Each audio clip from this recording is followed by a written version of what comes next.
আন্তর্জাতিক মুদ্রা তহবিলের চাপে ৬৫ পণ্য ও সেবার ওপর ভ্যাট বাড়ানো হচ্ছে।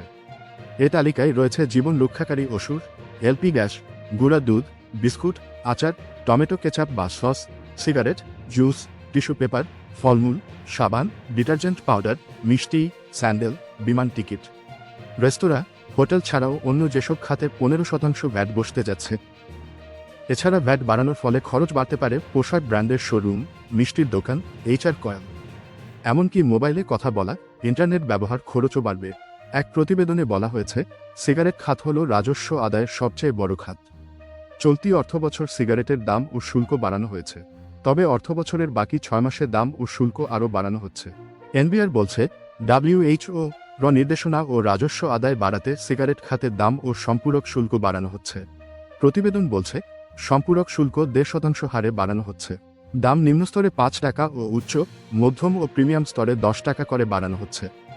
এছাড়া ১০ শালাকার প্রিমিয়াম স্তরের সিগারেটের দাম ১৬০ টাকা থেকে বাড়িয়ে ১৭০ টাকা, উচ্চ স্তরের ১০ শালাকার দাম ১২০ টাকা থেকে বাড়িয়ে ১৩০ টাকা ও মধ্যম স্তরের ১০ শালাকার দাম ৭০ টাকা থেকে বাড়িয়ে ৮০ টাকা করা হচ্ছে।